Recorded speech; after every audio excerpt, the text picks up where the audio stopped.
Assalamualaikum warahmatullahi wabarakatuh. Kesempatan kali ini kita akan mempresentasikan chapter 22 yaitu Accounting Change and Error Analysis. Saya Firda Nur Rahmah. Saya Yunda Novita. Saya Uftika Sari. Saya Rizka Putri Ramadan. Oke, langsung next. Yang pertama ini ada accounting change. Yang accounting ini mengurangi komparabilitas informasi keuangan dan tren historis yang berguna tidak jelas. Terus ada tipe dari accounting change. Yang pertama ini perubahan kebijakan akuntansi dan yang kedua ini perubahan estimasi akuntansi. Nah, kesalahan ini tidak dianggap sebagai perubahan akuntansi. Next. Selanjutnya, ada change in accounting policy. Perubahan dari suatu kebijakan akuntansi yang diterima ke kebijakan akuntansi lainnya. Contohnya itu, yang pertama rata-rata biaya untuk metode LIFO, dan yang kedua itu cost recovery ke percentage of completion metode. Terus, next. Terus ada 3 pendekatan untuk melaporkan perubahan. Yang pertama itu saat ini, yang kedua secara retrospektif, yang ketiga ini secara prospektif atau di masa depan. Terus IASB ini membutuhkan penggunaan pendekatan retrospektif. Next. Selanjutnya ada retrospective accounting change approach. Ini tuh yang pertama adjust its financial statement for each prior period presented to the same basis as the new accounting policy. Yang kedua itu ada adjust the carrying amounts of asset and liabilities as of the beginning of the first year presented. Also makes an offsetting adjustment to the opening balance of retained earnings or other appropriate component of equity or net assets as of the beginning of the first year presented. Next.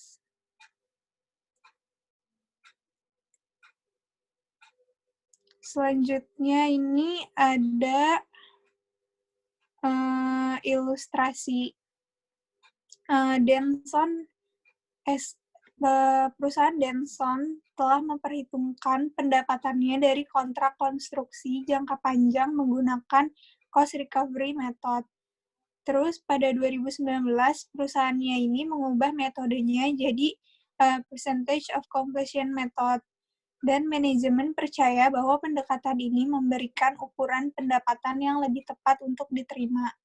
Untuk tujuan pajak, perusahaan menggunakan cost recovery method dan rencana untuk terus melakukannya di masa depan.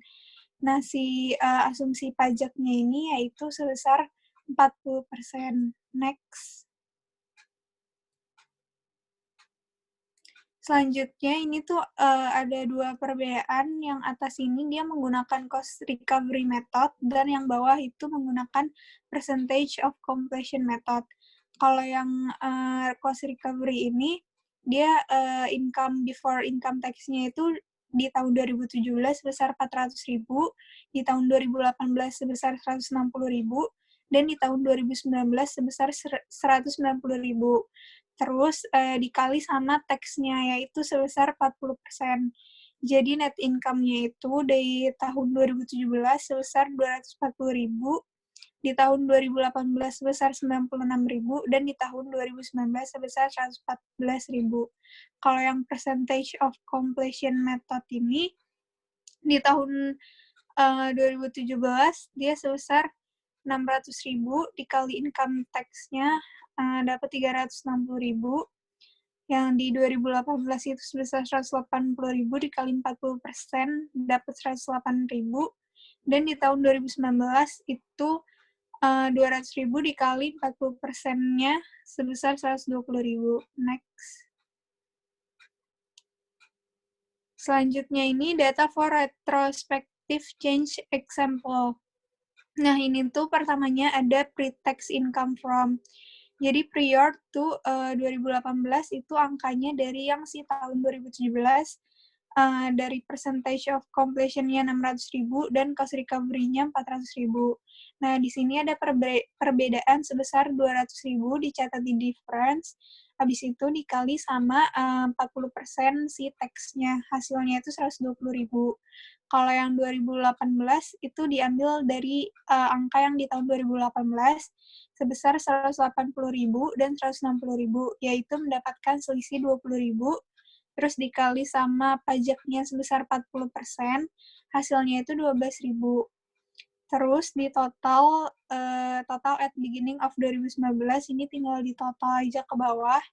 Habis itu kalau yang 2019 itu dari angka yang 2019 sebesar 200.000 dan 190.000, selisihnya 10.000. Habis itu dikali 40%, hasilnya 4.000. Terus 10.000 kurang 4.000, hasilnya 6.000. Nah, untuk jurnalnya yaitu construction in process sebesar 220.000 terhadap deferred tax liability sebesar 88.000 dan retained earnings sebesar 132.000. Next. Selanjutnya ada reporting a change in policy.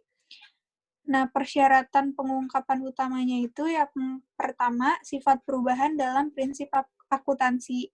Yang kedua, alasan mengapa menerapkan kebijakan akuntansi baru memberikan andal dan informasi yang lebih relevan. Yang ketiga, untuk periode saat ini dan setiap periode sebelumnya disajikan sejauh praktis jumlah penyesuaian untuk setiap item baris laporan keuangan yang terpengaruh dan laba per saham dasar dan terdilusi. Yang keempat, jumlah penyesuaian yang berkaitan dengan periode sebelumnya disajikan sejauh mana dapat dipraktikkan. Next. Ini ada income statement dari si Densan. Di tahun 2019 itu pakai yang 2019 sebesar 200.000, terus dikali 40%, 80.000, hasil net income-nya 120.000. Yang 2018-nya juga cuma ada notes. Note-nya itu perusahaan telah menghitung biaya dan kontrak konstruksi jangka panjang dengan metode persentase penyelesaian atau dari waktu ke waktu pada tahun 2019. Sedangkan dalam semua tahun-tahun sebelumnya, pendapatan dan biaya ditentukan oleh metode pemulihan biaya. Metode akuntansi baru untuk kontrak jangka panjang diadopsi untuk mengakui dan laporan keuangan tahun-tahun sebelumnya telah disajikan kembali untuk diterapkan metode secara retrospektif. Untuk tujuan pajak penghasilan, metode pemulihan biayanya telah dilanjutkan. Efek dari perubahan akuntansi pada 2019 yaitu peningkatan laba bersih sebesar 6.000 dari pajak terkait dan pendapatan 2018 seperti yang dilaporkan sebelumnya, yaitu ada peningkatan sebesar 12.000 laba bersih dari pajak terkait. Saldo dari laba ditahan untuk 2018 dan 2019 telah disesuaikan untuk efek penerapan retrospektif yang baru metode akuntansi. Sebagai akibat dari perubahan akuntansi, laba ditahan pada 1 Januari 2018 itu naik sebesar 120.000 dibandingkan dengan yang dilaporkan menggunakan metode pemulihan biaya. Next. Selanjutnya, retain earning adjustment. Nah, ini tuh retain earning balance-nya itu 1.360.000 di at the beginning of 2017. Terus ini ada sebelum perubahannya, RS statement-nya. Pada tahun 2019 itu 1.696.000, net income-nya sebesar 114.000, lalu ditambah untuk tahun 2018 dan 2017 juga sama caranya. Terus berubah, terus pada return earnings 1 Januari 2018 yang pakai percentage of completion sebesar 1.720.000, dan retained earnings 1 Januari 2018 yang menggunakan cost recovery sebesar 1.600.000, maka ada kumulatif efek difference-nya, perbedaan selisihnya itu sebesar 120.000. Next. Habis itu, ini setelah perubahannya, yaitu RE pada 1 Januari yang telah dilaporkan, 2019-nya nggak ada, 2018-nya sebesar 1.600.000. Terus ada adjustment for the cumulative effect on prior years of applying retrospectively the new method of accounting for construction contracts di tahun 2018 sebesar 120.000. Terus yang di 2018 ini ditambah 1.600 ditambah 120.000. Maka RE 1 Januari-nya itu di tahun 2019 1.828.000 dan di tahun 2018 1.720.000. Net income-nya itu 120.000 dan 108.000. Lalu ditambah hasilnya itu RE 31 Desember 2019 itu 1.948.000 dan di tahun 2018 1.828.000. Next. Selanjutnya ada ilustrasi lagi, yaitu perusahaan konstruksi Sherock berubah dari pemulihan biaya dengan dengan percentage of completion method. Ini berubah terus untuk konstruksi jangka panjang selama 2019. Untuk tujuan pajaknya, perusahaan menggunakan metode cost recovery dan akan melanjutkan pendekatannya ini di masa depan. Terus di bawahnya ini ada tabel 2018 ini percentage of completion-nya 780.000, terus cost recovery-nya ini 610.000, maka ada perbedaan 170.000. Dan di tahun 2019 ini ada 700.000 percentage of completion-nya dan cost recovery-nya 480.000, maka ada perbedaan sebesar 220.000. Next. Terus ada instruksinya. Instruksinya itu yang A, entry apa yang diperlukan untuk menyesuaikan catatan akuntansi untuk perubahan prinsip akuntansi. Dan yang B, berapa jumlah laba bersih dan laba ditahan itu akan dilaporkan pada 2019. Asumsikan laba ditahan awal untuk 2018 itu sebesar 100.000. Next. Ini ada pre-tax income from long-term contract. Yang di 2018 itu kan tadi percentage of completion-nya 780.000, cost recovery 610.000, terus dapat perbedaannya kan 170.000 dikali sama si pajaknya ini 35%, hasilnya 59.500, terus net of tax-nya itu tinggal dikurangin aja.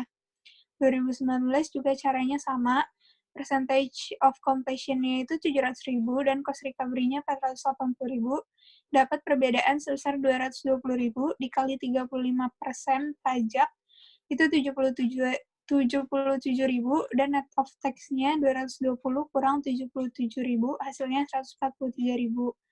Nah, untuk journal entry-nya, ini yang dicatat di 2019 kontrak construction in process sebesar 170.000 terhadap deferred tax liability sebesar 59.500 dan retained earnings sebesar 110.500. Ini angkanya dari yang si tahun 2018. Next. Selanjutnya ada comparative statements. Ini itu yang untuk income statement itu ada pre-tax income 2019 sebesar 700, terus di 2018 780.000, dan previous 2018-nya 610.000.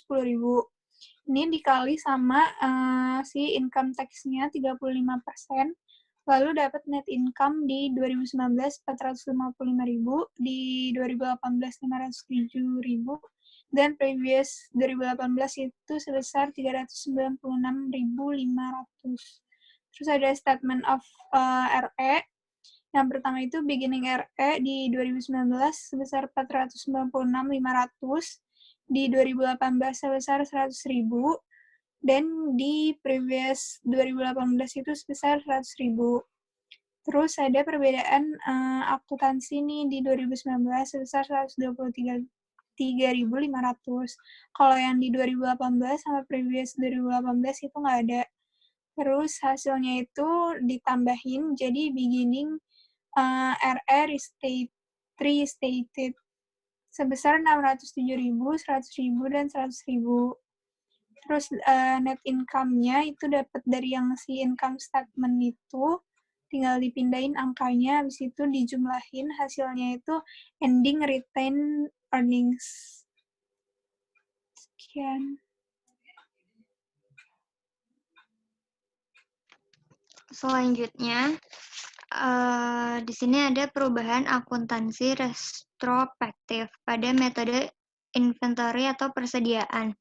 Diilustrasikan, Lancer Company menghitung inventory persediaannya menggunakan metode biaya rata-rata.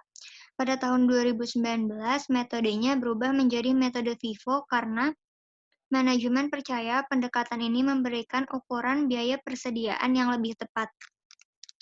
Berikut informasi tambahan untuk Lancer Company.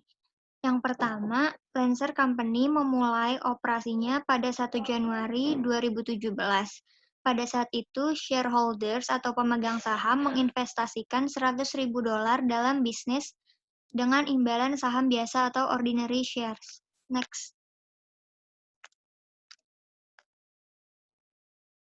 Yang kedua, semua biaya penjualan, pembelian, dan operasi untuk periode 2017 sampai 2019 adalah transaksi tunai. Nah, di sini ada arus kas Lancer Company selama periodenya.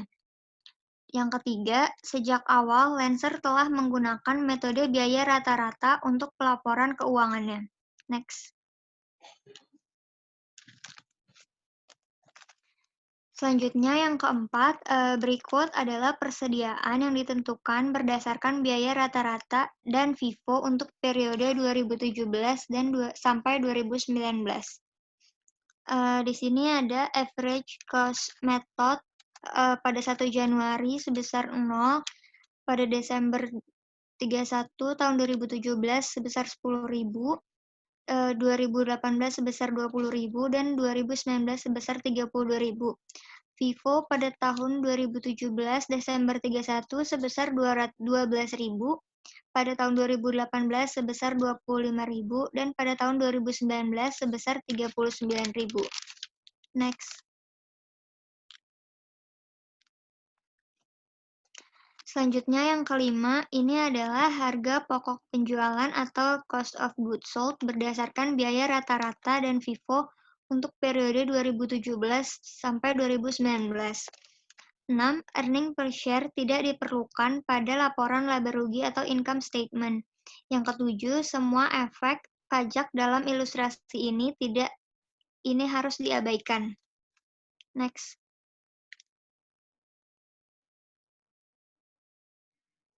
Kemudian ini adalah informasi yang diberikan terhadap Lancer Company. Nah, di sini ada income statement atau laporan laba rugi. Dan yang kedua ada retained earning statement. Next. Selanjutnya ada laporan posisi keuangan atau statement of financial position dan statement of cash flow. Next.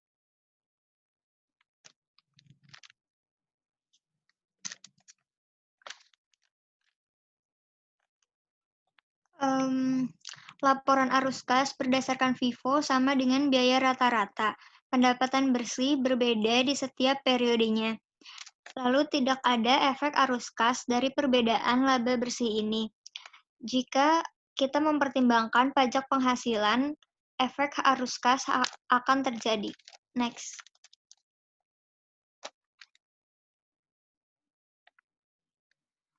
Ini adalah informasi dari Lancer Company yang menggunakan LIFO. ada income statement, dan retained earning. Next. Ini statement of financial position dan statement of cash flow. Next. Dalam pengaplikasian retrospektif, perubahan pada penilaian persediaan FIFO mempengaruhi persediaan yang dilaporkan, harga pokok penjualan, laba bersih, dan laba ditahan. Seperti entry berikut, total awal 2019 menggunakan average cost adalah $220.000 dan FIFO $225.000.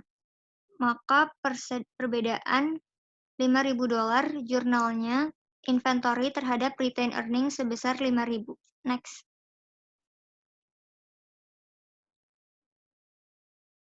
Next. Pelaporan perubahan sebelumnya.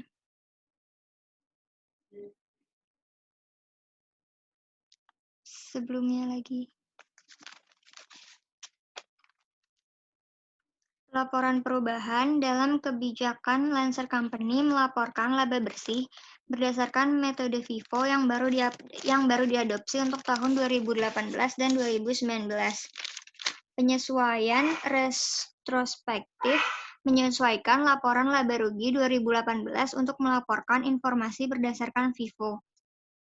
Catatan atas laporan keuangan menunjukkan sifat perubahan, mengapa perusahaan melakukan perubahan, dan tahun-tahun yang terpengaruh. Lalu menyediakan data tentang perbedaan antara jumlah yang dilaporkan dengan biaya rata-rata dengan FIFO. Next. Penyesuaian laba ditahan atau retained earning jika Lancer menyajikan laporan perbandingan untuk 2018 dan 2019 di bawah FIFO, maka Lancer harus mengubah saldo awal dari laba ditahan pada 1 Januari 2018. Perbedaannya dihitung sebagai berikut. Retained earning pada 1 Januari 2018 menggunakan FIFO method sebesar 122.000 dan retained earning 1 Januari 2018 menggunakan average cost method 120.000. Perbedaannya 2.000 ini adalah efek kumulatif. Next.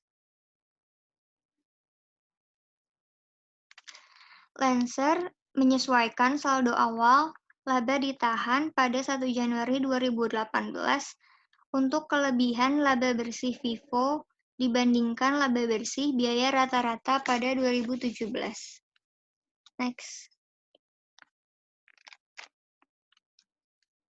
Berikutnya, perubahan kebijakan akuntansi atau changes in accounting policy.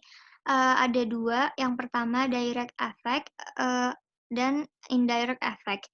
Direct effect atau efek langsung. IASB mengambil posisi bahwa perusahaan harus secara retrospektif menerapkan efek langsung dari perubahan kebijakan akuntansi tersebut.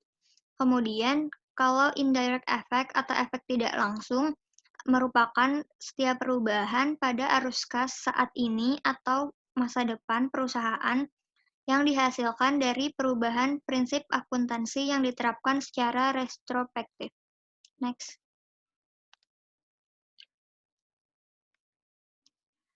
Selanjutnya ada impracticability.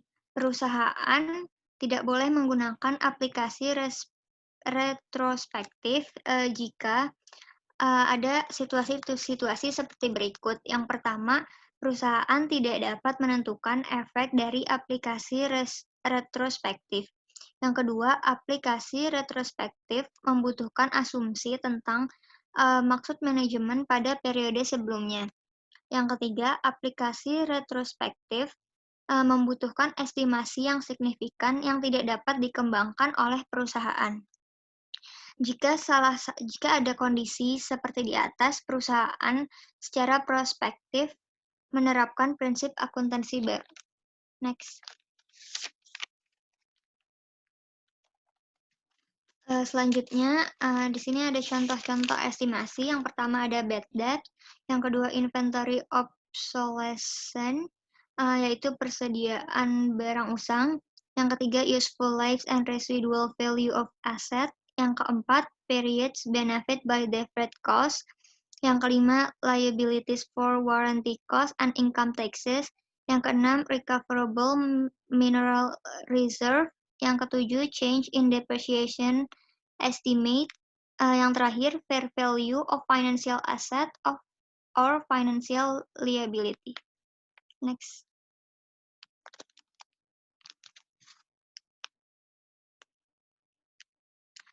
Lalu prospective reporting atau pelaporan prospektif atau yang akan datang, perubahan dalam estimasi akuntansi dilaporkan secara prospektif. Akun untuk perubahan estimasi dalam periode perubahan jika perubahan hanya mempengaruhi periode itu, atau periode perubahan di masa depan jika perubahan mempengaruhi keduanya. IASB memandang perubahan dalam estimasi sebagai koreksi dan penyesuaian berulang yang normal dan melarang perawatan retrospektif. Next. Di sini ada ilustrasinya. Contohnya, Arcadia membeli peralatan seharga $510.000 yang diperkirakan memiliki masa manfaat 10 tahun dengan nilai sisa $10.000. Penyusutan telah dicatat selama 7 tahun dengan metode garis lurus. Pada tahun 2019 atau tahun ke-8, ditentukan total perkiraan usia harus 15 tahun dengan nilai sisa sebesar $5.000. Pertanyaannya, apa jurnal entry untuk mengkoreksi biaya penyusutan tahun sebelumnya dan hitung biaya penyusutan untuk tahun 2019? Jurnalnya tidak ada jurnal entry yang diperlukan untuk perhitungan ini. Next.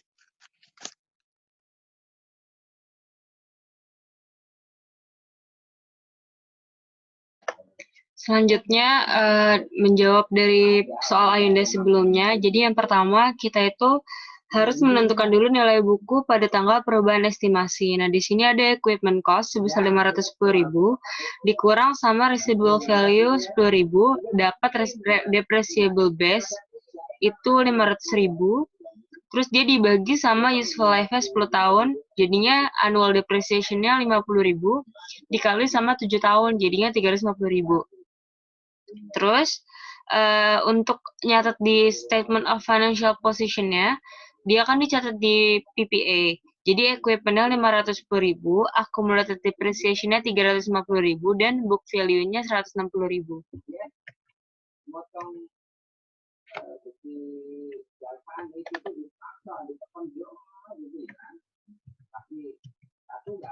Lalu selanjutnya, yang kedua, kita itu hitung biaya penyusutannya untuk 2019. Jadi, book value-nya itu kan tadi 160.000, terus dia ada residual value sebesar 5.000. Nah, dia dikurang, jadinya depreciable base 155.000, terus dibagi sama 8 tahun atau useful life-nya. Itu dapat annual depreciation-nya 19.375. Terus kita akan nyatat jurnal entry untuk 2019-nya, depreciation expense terhadap accumulated depreciation sebesar 19.375. Terus di sini ada change in accounting estimate. Nah, perusahaan harus mengungkapkan sifat dan jumlah perubahan dalam estimasi akuntansi yang memiliki efek pada periode saat ini atau diharapkan memiliki efek di periode mendatang. Kecuali ini nggak praktis dan untuk memperkirakan efek tersebut. Terus, perusahaan nggak perlu mengungkapkan perubahan dalam estimasi akuntansi yang dibuat sebagai bagian dari operasi normal, seperti tunjangan kredit macet atau persediaan usang, kecuali perubahan tersebut bersifat material. Di sini ada accounting errors. Yang pertama, itu ada perubahan dari prinsip akuntansi yang tidak diterima secara umum menjadi kebijakan akuntansi yang dapat diterima. Terus ada kesalahan matematis. Terus yang ketiga, ada perubahan estimasi yang terjadi karena perusahaan tidak menyiapkan estimasi dengan itikat baik. Yang keempat, adanya gagal menambah atau menunda pengeluaran atau pendapatan tertentu. Yang kelima, ada penyalahgunaan fakta. Yang keenam, ada klasifikasi biaya yang salah sebagai pengeluaran alih-alih aset atau sebaliknya. Terus di sini ada type dari accounting errors itu sendiri. Yang pertama di sini kan ada expense recognition. Nah, yang termasuk expense recognition itu dia yang mencatat pengeluaran dalam periode yang tidak tepat atau dengan jumlah yang salah. Terus ada revenue recognition. Contohnya di mana pendapatan diakui secara tidak benar, pendapatan yang dipertanyakan diakui atau sejumlah kesalahan terkait lainnya yang menyebabkan pendapatan yang dilaporkan salah. Terus ada misclassification.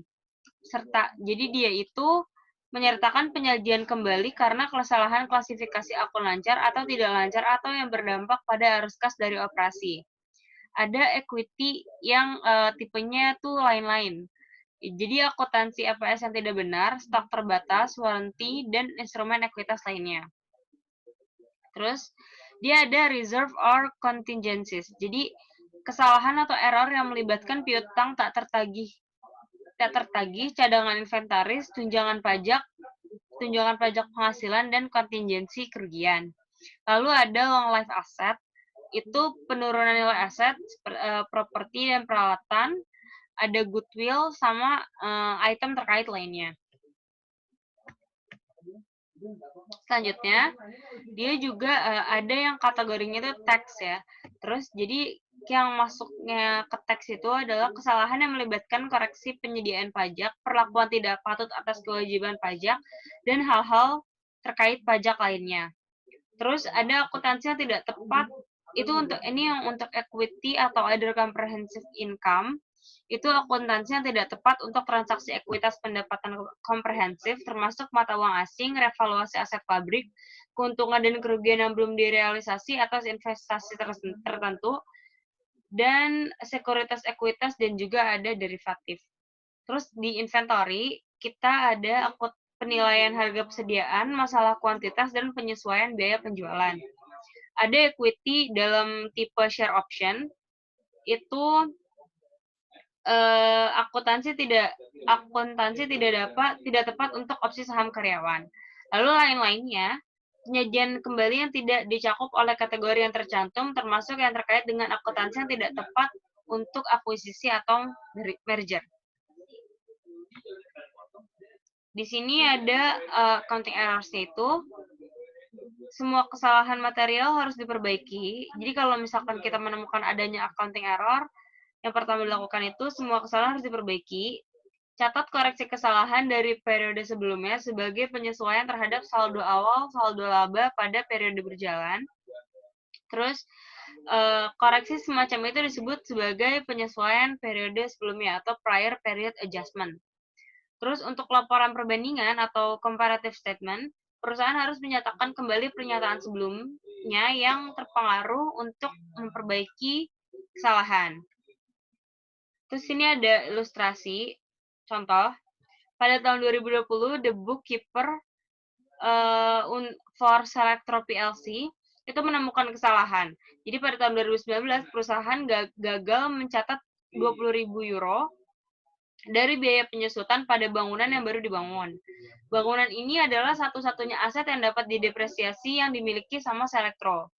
Perusahaan dengan benar memasukkan biaya penyusutan dalam SPT dan melaporkan dengan benar pajak penghasilan terutang. Terus, di sini contoh dari error correction-nya itu. Jadi, yang ada income statement untuk 2019 yang dia ketahui dengan atau tidak atau tanpa error. Jadi yang dipertanyakan itu apa saja entry yang seharusnya dibuat dan apa saja entry yang seharusnya dibuat Selectro untuk mencatat biaya penyusutan dan pajak penghasilan. Yang pertama, ya, di sini ada income statement sama Selectro PLC.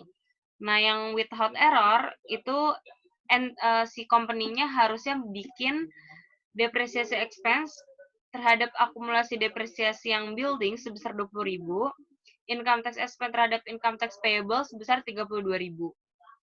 Terus kalau misalkan yang pakai error, dia nggak bikin untuk depresiasi, tapi dia bikin income tax expense terhadap deferred tax liability dan income tax payable. Terus di sini ada lanjutannya. Yang tadi kan kalau yang without error sama with error udah dijelasin. Nah, yang sekarang 20.000 commission error in 2019 result in the following effect. Nah, jadi misalkan ada income statement yang berefek gitu ya, depreciation expense di 2019 itu understated sebesar 20.000, income tax expense itu overstated sebesar 8.000, net income di 2019 itu overstated sebesar 12.000, dan di SFP-nya, accumulated depreciation building itu understated sebesar 20.000, dan deferred tax liability itu overstated sebesar 8.000.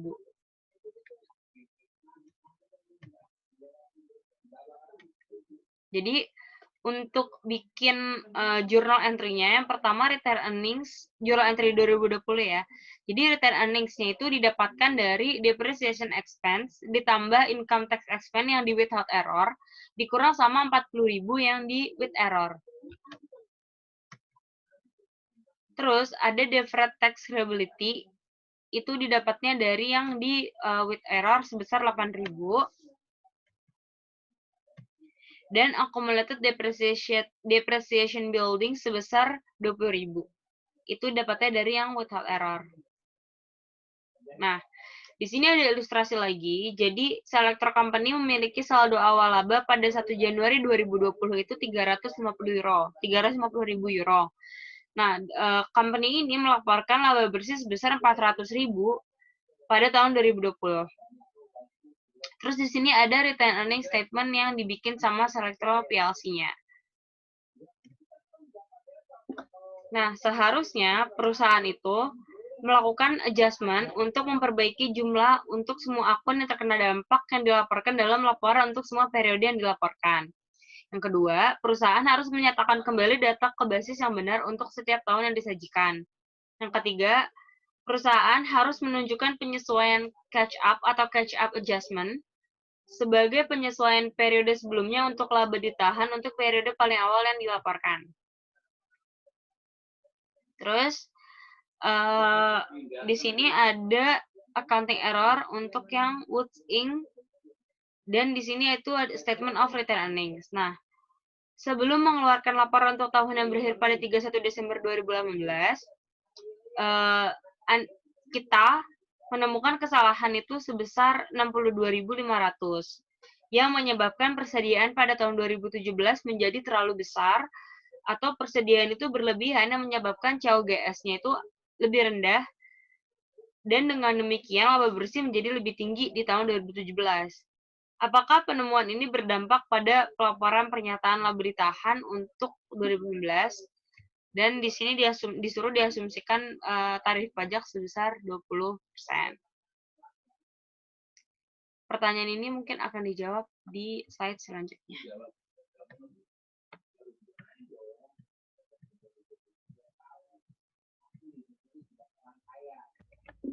Sekian.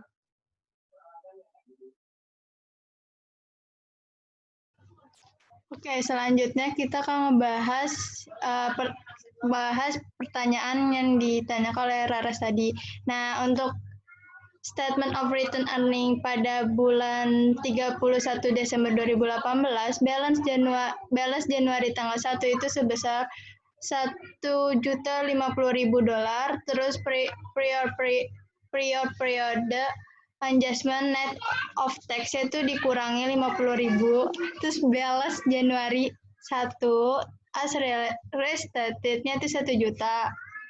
Terus net income-nya sebesar 360 dikurang sama dividennya, menghasilkan balance-nya pada tanggal 31 Desember sebesar $1.060.000. Next.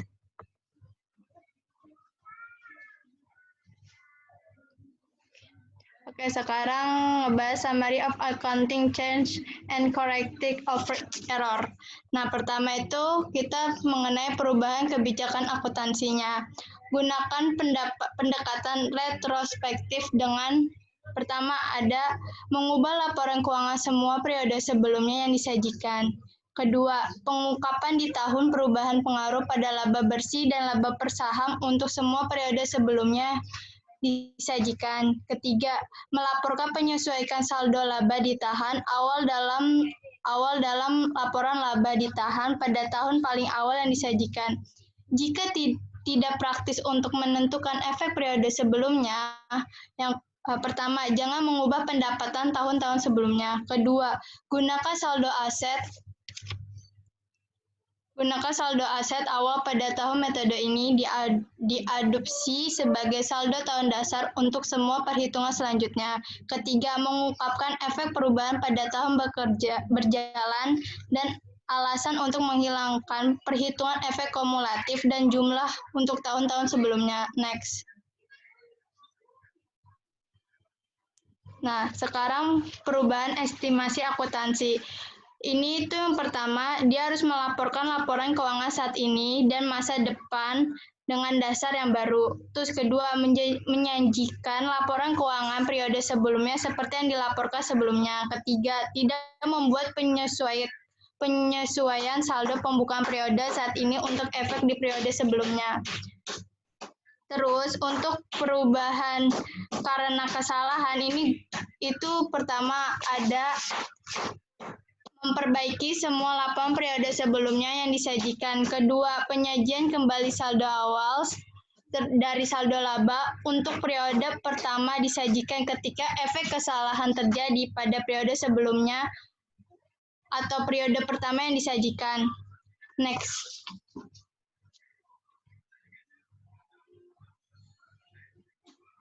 Nah, perusahaan harus menjawab 3 pertanyaan. Pertama, jenis kesalahan apa yang terlibat? Kedua, jurnal apa yang dibutuhkan untuk mengoreksi kesalahannya? Ketiga, setelah menemukan kesalahan, bagaimana laporan keuangan harus disajikan kembali? Perusahaan memperlakukan kesalahan sebagai penyesuaian periode sebelumnya dan melaporkan pada tahun berjalan sebagai penyesuaian pada saldo awal dan saldo awal dari saldo laba. Next. Statement of financial position errors. Nah, itu pernyataan kesalahan posisi keuangan hanya mempengaruhi penyajian akun aset, liabilitas, atau ekuitasnya. Ini terdiri dari dua. Pertama, ada current year error, itu kesalahan tahun berjalan, maksudnya mereklasifikasi akun ke posisi yang semestinya. Terus yang kedua ada yang namanya prior year error atau kesalahan tahun sebelumnya. Itu menyajikan kembali pernyataan posisi keuangan tahun sebelumnya untuk tujuan perbandingan. Next. Ada yang namanya income statement errors. Nah, itu adalah kita bisa lihat dari klasifikasi pendapatan atau beban yang tidak tepat. Itu pertama ada current year error atau kesalahan tahun berjalan, itu mereklasifikasi kembali akun ke posisi yang tepat. Terus kedua ada prior year error, itu kesalahan pada tahun sebelumnya, itu menyajikan kembali laporan rugi tahunan sebelumnya untuk tujuan perbandingan. Next. Nah, ada statement of financial position and income statement error.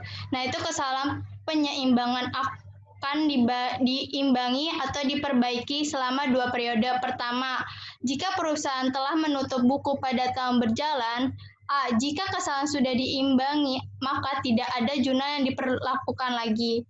B. Jika kesalahan belum diimbangi, membuat jurnal penyesuaian diperlukan untuk mengimbangi saldo laba ditahan. Untuk tujuan perbandingan, penyajian kembali diperlukan bahkan jika jurnal koreksi tidak diperlukan. Next. Nah, selanjutnya yang kedua itu adalah jika perusahaan belum menutupi buku pada tahun berjalan, Pertama, ada jika kesalahan sudah diimbangi, membuat jurnal entry untuk memperbaiki kesalahan pada periode berjalan dan untuk menyesuaikan saldo awal dari saldo labanya. Terus yang kedua itu, jika kesalahan belum diimbangi, maka membuat jurnal entry untuk menyesuaikan saldo awal dari saldo labanya. Next. Nah, untuk kesalahan tidak mengimbangi ini terdiri dari dua. Pertama, tidak diimbangi dalam periode akuntansi berikutnya. Terus kedua, perusahaan terus membuat jurnal entry koreksi bahkan jika mereka merasa telah menutup bukukan. Next. Nah, contohnya pada si Diconsolidated Ltd ini pada bulan Desember tanggal 31 2019. Nah, itu dia ada supply-nya itu 25 real. Terus salary and wage payable-nya 1.500 real, interest receivable-nya 5.100, perpet insurance-nya 90.000. Terus unearned rate-nya 0, interest payable-nya 15.000. Nah, dimintanya adalah asumsikan bahwa belum penutupan buku apa jurnal penyesuaian yang diperlukan pada tanggal 31 Desember 2019. Next.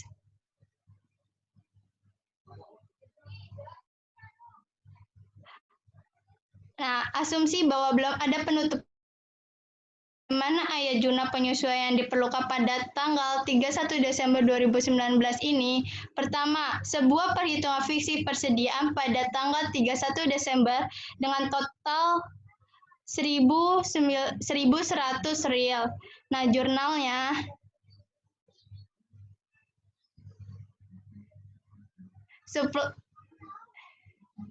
supply expense-nya itu 2.500 dikurangi 1.900 menghasilkan 1.400-nya di debit dan supplies on head-nya 1.400.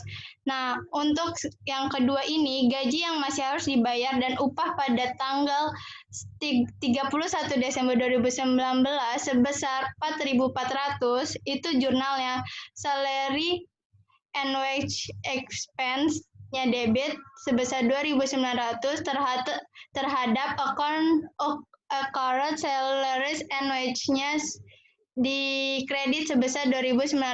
Next. Nah, yang ketiga bunga atas investasi berjumlah 4.350 pada tanggal 31 Desember 2019, interest revenue-nya kredit, interest receivable-nya kredit sebesar 750. Itu kenapa dapat 750? 5.100 dikurangi 4.350. Nah, yang keempat, bagian bulan berakhir dari polis asuransi sebesar 65.000 pada tanggal 31 Desember 2019, jurnal insurance expense terhadap perpet insurance sebesar 25.000. Next.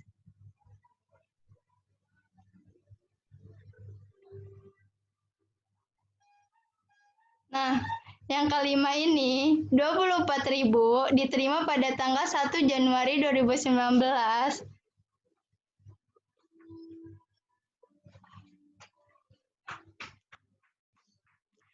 Untuk sewa gedung untuk tahun 2019 dan 2020. Seluruh jumlah dikreditkan ke pendapatan sewa. Nah, jurnalnya itu adalah rental income 24.000 dibagi 2. Nah, menghasilkan 12.000. Terus ada unearned return 12.000. Nah, yang keenam itu adalah penyusutan untuk tahun ini keliru dicatat sebagai 5.000 daripada angka yang benarnya yaitu 50.000. Depreciation expense terhadap accumulated depreciation menghasilkan 45.000. Nah, next. Nah, bedanya kalau yang B ini dia asumsikan bahwa belum penutupan buku ayat jurnal penyesuaian apa yang diperlukan pada tanggal 31 Desember 2019. Next. Nah, bedanya itu kalau yang tadi, kalau ini yang udah yang ini yang udah ditutup bukukan. Nah, yang pertama, sebuah perhitungan fisik persediaan di tanggal pada tanggal 31 Desember 2019 sebesar 1.100 real.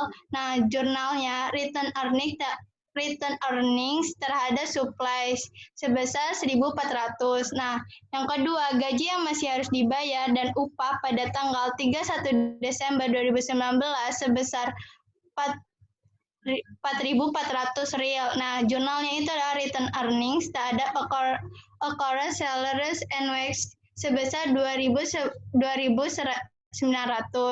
Next.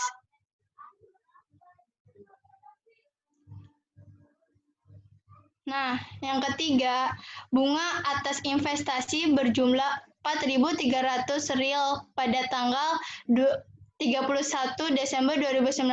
Jurnalnya return earnings terhadap interest receivable menghasilkan 750 yang dapatnya dari 5.100 dikurangi 4.350.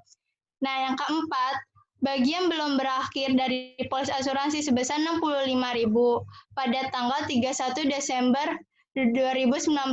Nah, jurnalnya return earnings terhadap perpen insurance sebesar 25.000. Next.